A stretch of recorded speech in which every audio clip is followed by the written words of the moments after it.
Ladies and gentlemen, boys and girls, welcome to the Everything is Bad New Fangled Motion Picture Show. Welcome one and all to another episode of the Everything's Bad Newfangled Motion Picture Show. I'm your host, Niall. And I'm Nolan. And today we're going to be talking about the first Marvel movie release since Endgame. Which was like, what, a year and a half ago now? Maybe. Anyway, we're going to be reviewing Black Widow. So before we get too far into that, we're going to give you a spoiler warning and then go... Or we're going to do a spoiler-free review, and then we'll give you a spoiler warning and go more in-depth into it after that. So, yeah, let's get into it. So, just like a straight-up like review, I would put this like solidly, as far as quality, in like the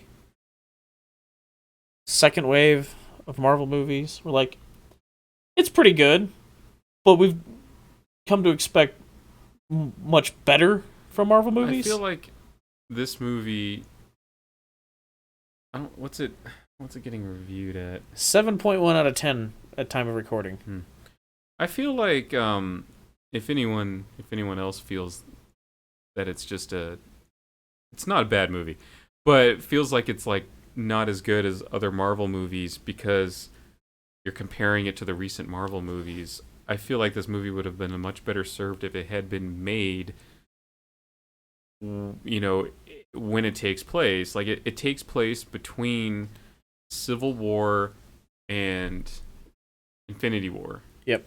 Right? If it had been made in that time, it would have, I think people would like it better. Obviously, plenty of people like it. Yeah, I mean, we're not... It's a good movie. We're not saying it's a bad movie. But I think if people who are like, it's good but not great, might bump up their opinion a little bit if it had come out before Infinity War. Right. Because for one thing, we know how Black Widow dies. So obviously this is set prior to the most recent stuff. And it would have fit in that time, you know. Right. And part of the problem I think the movie has is, since they're having to go back and set it into an already established timeline, necessarily the movie cannot have any impact on the overall story of like the whole Thanos saga. Right. It can't. You just cannot have it have impact on that. And so at the end of it, you're just kind of like, all right, that was neat, but what did we accomplish here? We're so used to all the Marvel movies mattering. Yeah. Well, the other thing is it also acts as an origin story for Black Widow. Through flashbacks and dialogue, it tells you her origin. Well, I'm not going to say it has no impact on the MCU. It has no impact on the story involving Thanos.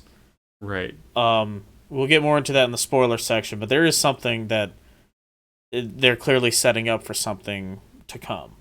Yeah. But yeah, so this whole movie, it's self-contained as far as, like, you know, the events going on in it. You know, this whole thing with the Red Room and all that, like... Also, we'll get more in-depth into it in the story thing, and let's just say it's really weird that S.H.I.E.L.D. didn't know about the Red Room. Yeah. We'll get more into why in the spoiler section, but yeah, so, like, you know, part of the movie, you know, the initial catalyst for Black Widow is trying to get away from S.H.I.E.L.D. because they're pursuing her after the events of Civil War. And, you know, she gets pulled back into her past, like, her past catches up with her and right. all that. And we get a new character who kind of steals the show a little bit. And Yelena? Played by Florence Pugh. I think it's pronounced Pugh. Yeah. I've seen her in some other stuff. You got very distinct eyebrows.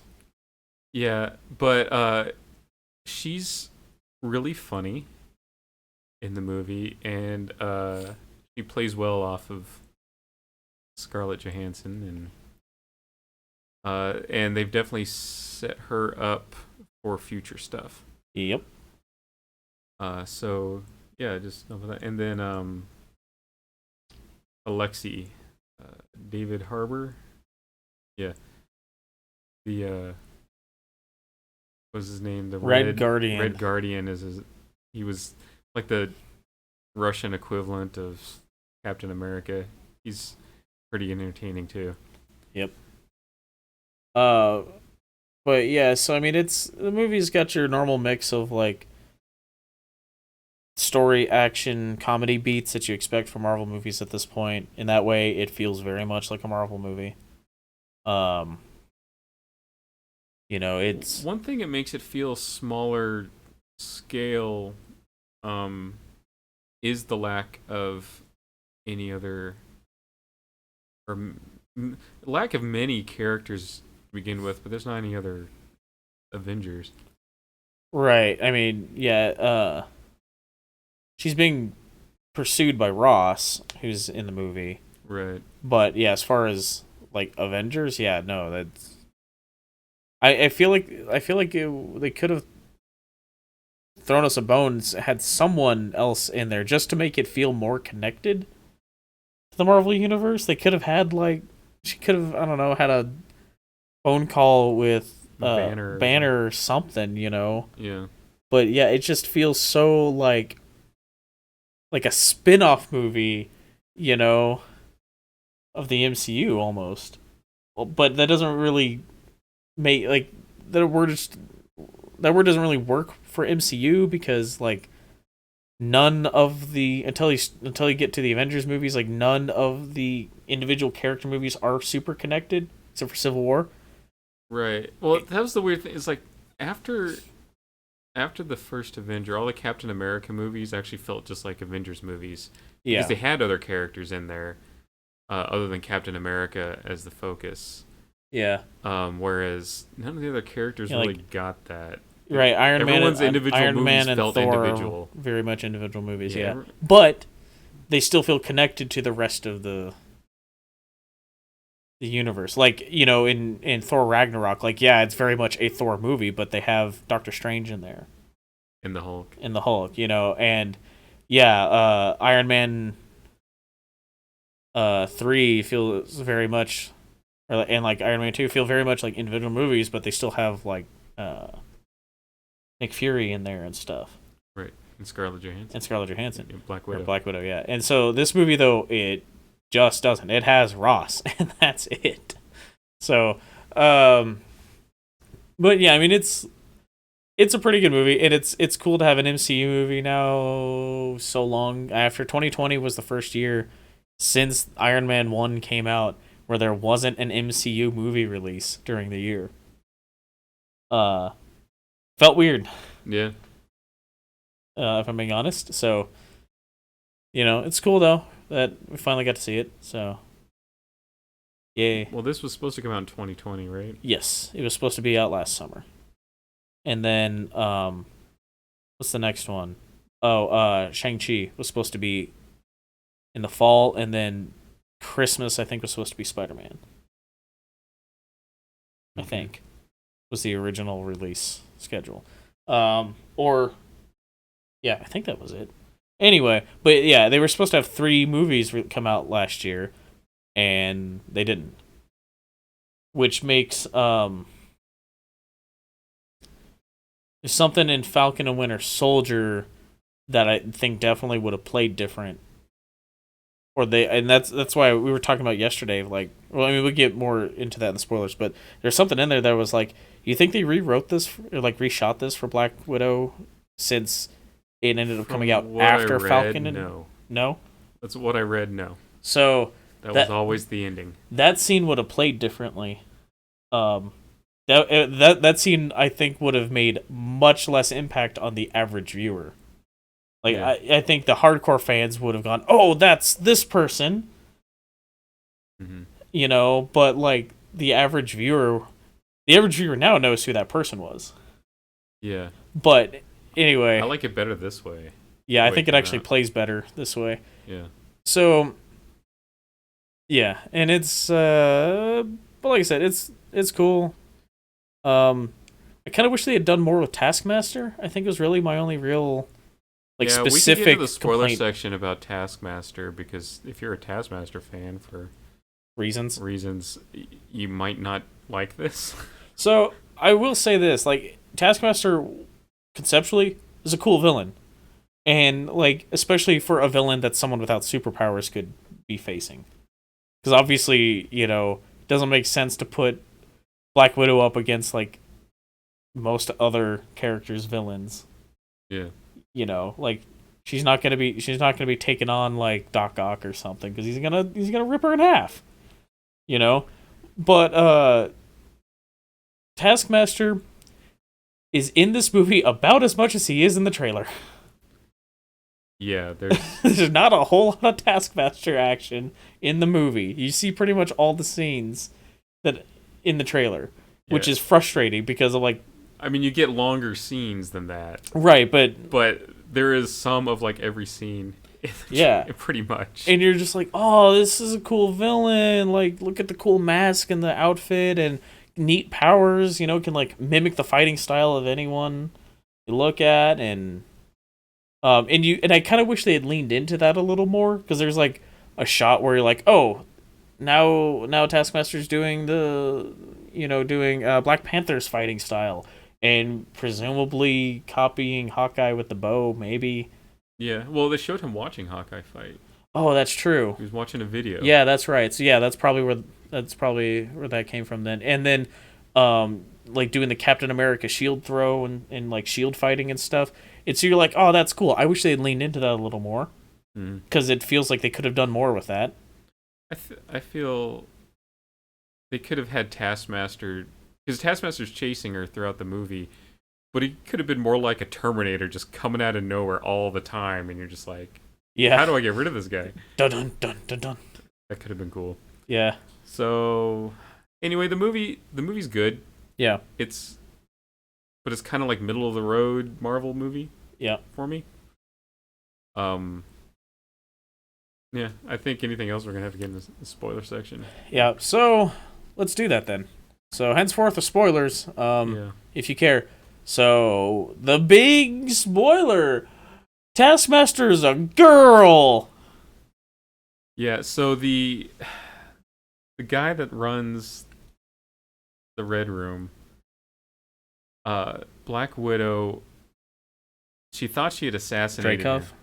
Yeah, she thought she had assassinated him, and in that, she had killed his daughter. Right? Daughter? Not granddaughter. Daughter, right? Daughter, yes. And but she survived, and he turned her into Taskmaster. So Taskmaster is basically just like a robot under like mind control from like computer chips and stuff. And just following orders and has no will of her own. And so, I mean, she's cool, but if you're like a fan of Taskmaster, that's quite drastically different from the comic books. So I mean, it works in the movie. It works for the movie, but I can see where fans might be upset. Yeah. So, one thing I did kind of like is in the beginning, it opens up in 1995 in Ohio, where we find out that Natasha Romanoff is part of like a Russian spy cell. She's like a sleeper cell. Yeah, she's like what, like 12 maybe? Yeah, something like that. Something like that. So it's her and her sister and mother and father, none of which are actually related to each other, but they've been put together as this family to do some espionage. And once their mission's over, they flee to Cuba. And the girls are taken away and thrown into the Red Room program. And the guy that was posing as her father, it was the Red Guardian. Guardian, yeah. And then the woman posing as her mother was also a widow, as they call them. And then we, get like montage of like training and flash forward and everything, and It's so we find out sometime after Black Widow left or defected and joined Shield, they had developed a way to control the widows through like chemical right. So like yeah, chemical means. So Black Widow, she's like she was under like conditioning, like mental conditioning to be obedient, and then like came out of like realized what she was doing was bad and defected, and because of that defection, it wasn't just after that defection, it was Right. because of that defection. Yeah, then they developed a stronger way to control Through like chemical, whatever pseudoscience bullshit thing, but it's like a chemical thing they put into the brain that. Right. Well, someone developed a chemical that counteracted that, Because of course they did. and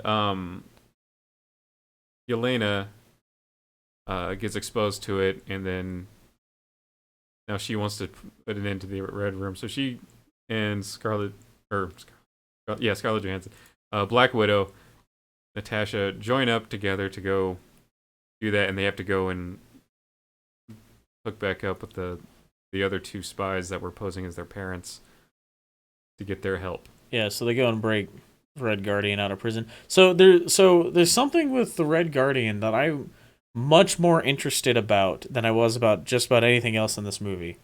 So he's telling the story in prison about fighting Captain America and like grabbing his shield and throwing him out the window of the building, and someone's like, that's a lie. Captain America was on ice. Or like, when did you do this? All right. And he's like, 82 or something like that? Yeah, and like Captain America was frozen until, 2010 or whenever that movie came out. And he's convinced he did this, though. well, he's convinced that Captain America was his nemesis. We're not really sure if he was telling a lie or embellishing or something involving that fight.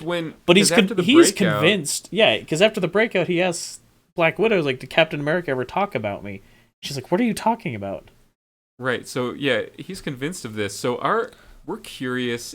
Did he fight another super soldier? Because Falcon Winter Soldier revealed that there were other super soldiers. American super soldiers. Did he fight another super soldier that he thought was Captain America? Or, we know that Steve Rogers went back in time and lived his life out. At some point, did he fight Steve Rogers? Yeah, I don't see that one being the case, though, because Steve Rogers specifically went back and was like, I'm going to live a peaceful, normal life with my best girl. Yeah. But I bet it would have been hard for him to stay out of things. Possibly. But yeah, so it's, I think, An old man Steve Rogers show would be interesting, like set in like the 80s or 90s. Where he's like not old, but he's getting on in age, and yeah. But he can't keep out of it because he's too good a person to let things go when he sees injustices. Right. So, but what's funny to me about this whole thing and us questioning, like, oh, what happened here? With most other series, just bumped the mic there. With most other series, if something like that happened, people would be like, oh, that's a plot hole. And in Marvel, you're sitting here going, what happened? How did that happen? It must have happened. Well, yeah, because for one thing, they're too careful. That's something that obvious. There might be plot holes, but something that obvious. Yeah. Come on. Yeah. Yeah. So, one thing I mentioned this to you earlier. This movie has the most emotional use of the song "American Pie." Like when they were living in America, I guess Yelena's favorite song was "American Pie" by the Don. Is that? Don. Anyway. Yes. And so after they've all like gotten back together, and she kind of gets upset because to her that life when she was a kid in America felt real. You know, she knows that like they weren't really her family, but it was like real to her.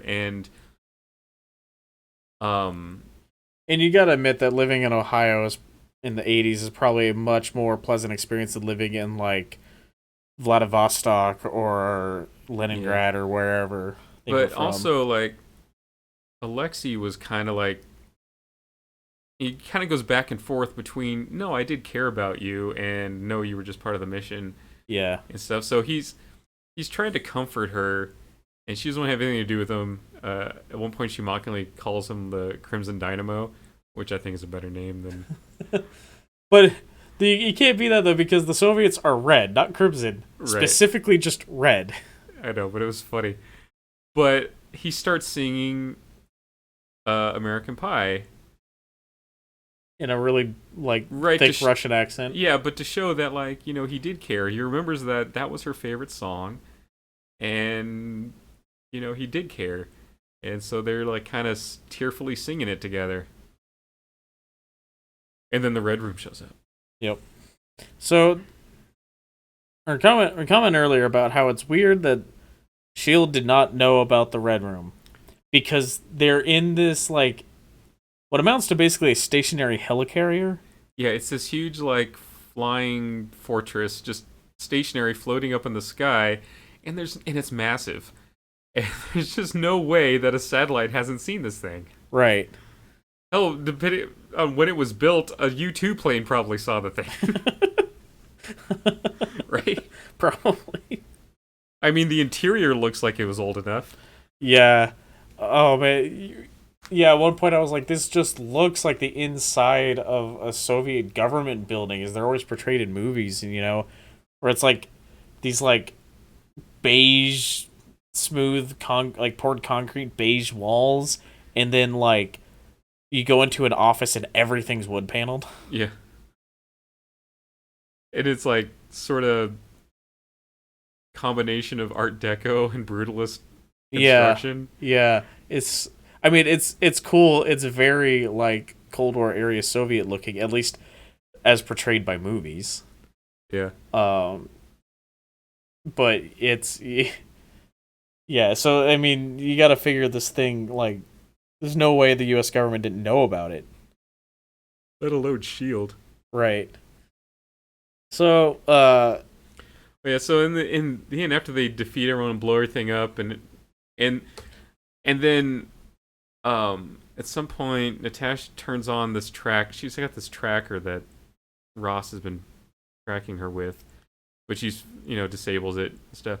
So she turns it on. It's like then now Ross will show up and arrest everyone else that's left. I'm like, with what jurisdiction? You're in Russia. Yeah. Right? I mean, come on.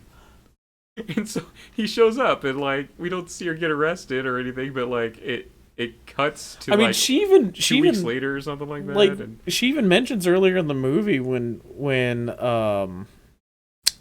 Taskmaster shows up, and she like thinks it's Ross come to get her, and she's like, I don't think Ross has jurisdiction here. She's in the Netherlands. She's in Norway. Or Norway, yeah. She's in Norway. She's like, I don't think Ross has jurisdiction here. And it's like, what?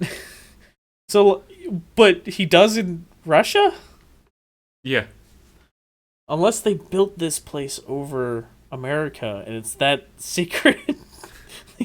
Yeah, the reason that America doesn't know about it is they don't have like spy planes and satellites spying on America. So sure they don't. Yeah. NSA is like, oh man, should we tell them? They'll know what we're doing if we tell them. Yeah, so it's I mean, yeah, that was probably the biggest like legit plot hole in the movie, I think. Yeah, and then it cuts to 2 weeks later, and we see her, and she's got her hair blonde now. Yeah, and she's got a Quinjet. She's talking about going to break her friends out of the raft. Right. So presumably that's like very not long before Infinity War. Right. So the post credit scene, which is what we were talking about, that Yeah, well, it it's plays different. Yeah. So her sister, well, not really her sister, but they call each other sister at the end of this. Yeah, They're like sisters. it's that found family thing, Yeah. So Yelena, she's like Dom Toretto. yeah. So she's at Black Widow's grave. Which has to be symbolic. Like, there's no way that her body is buried there, right? Right. And she's there like paying her respects and cleaning the grave off. And then what's her name from Falcon Winter Soldier? The sword chick. Yeah. So she shows up and gives her a job, and the way they talk, you know that she's been working for her for a while. And she's got to go kill Hawkeye. So presumably that's going to lead right into the Hawkeye show that she's been cast in. Valentina. Yeah. So presumably that's going to lead into the Hawkeye show that Florence has been cast in. Yeah. But yeah, so like, could you imagine, though, most people, if this came out last summer, most people would have been like, well, who the hell is this chick? Even like serious fans would have had to see. She probably had like a sword lapel pin on or something that gave it away. Yeah, well, at one point, Yelena calls her. Oh yeah, she mentions her name. Her name. Yeah, so like serious Just fans, her first name. Right? So like serious fans of the comics would have been like, oh, okay, but most people would not have known who the hell that was. Right. But now going into it, most viewers do know who that was. Right. And so it definitely plays different as a result. Yeah. And also, presumably, because Black Widow gives her sister the list of all the other widows that are out there in the world, still under mind control. So, and she goes off with a group of widows that had been freed of mind control. And Alexei and Melina. Yeah. The mother figure. Yep. And so presumably they're off to go free the widows. Maybe they have by the point of when the Hawkeye show is. Maybe. Or maybe that'll get tied in. Maybe it'll be a combination. Yeah. Well, or maybe her working for, what's her name? Valentina, right? Yeah. Maybe her working for Valentina was like part of the deal for getting the resources needed to replicate that chemical. That could be it too. You know what'd be funny about the Hawkeye show? Because it's called Hawkeye. Yeah. Is if it's actually about the other Hawkeye, the female Lady Hawkeye? Yeah. As Deadpool always calls her. Yeah. The real Hawkeye is Deadpool calls her. Oh yeah, the real Hawkeye. And so yeah, what's his name is Ronan. Yeah. Clint, yeah. That would be funny. That would be interesting. But that's what I was getting at with how that's basically the only way that it ties into this movie ties into the larger MCU universe, is because it introduces this character who is going to be in Hawkeye. And that's basically it. But the actual events of the movie just don't have any impact on the MCU storyline. No. Not really. What if the Guardians went back and got her body off of that planet and brought her back to Earth? So she is in that grave.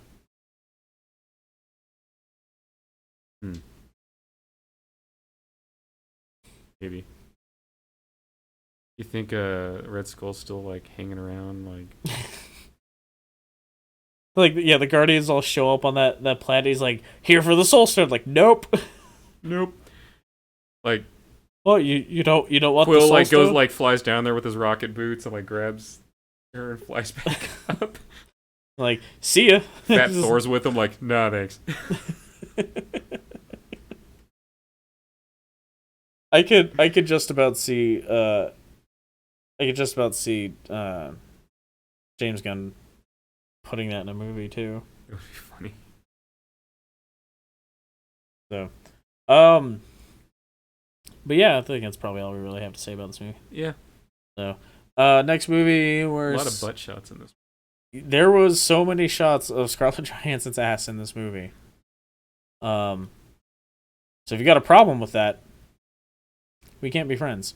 Right.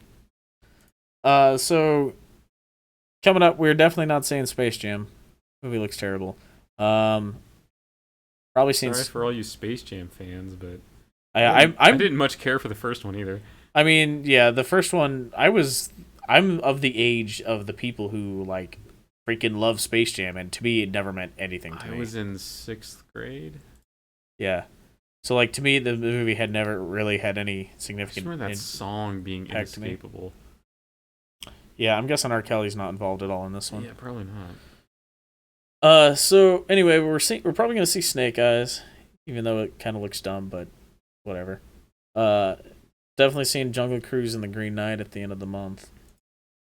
And then next month, we've got The Suicide Squad and Free Guy coming out, and The Protege, which all look pretty cool. What's the next Marvel movie? Is it Shang-Chi? Shang-Chi. Okay. That movie looks pretty cool. Yeah, that comes out in September. So we got less than 2 months to wait for that. And judging from the trailer, it might have Fing Fang Foom in it. Yeah. Oh yeah, there was a new Shang-Chi trailer. I think it was a new trailer. It's new to me. Yeah, I hadn't seen it before. But yeah, there's a shot in there where it totally looks like he's face to face with Fing Fang Foom. And I wonder if that's like he's physically in front of Fing Fang Foom, or if that's some sort of like spiritual or like hallucination or something. Yeah. But yeah, so that comes out in September. We've got a little less than 2 months to wait for that. Oh, are we gonna see Clifford? That movie looks like some nightmare fuel, man. Have you seen the trailer for it? I have not seen the trailer. Oh, man. It looks like a bad trip. It's so... oh, man. Yeah, it looks like something else, though. I gotta tell you.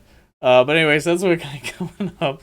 So if you want to hear us ramble on about any of that coming up, check out those reviews when they come out.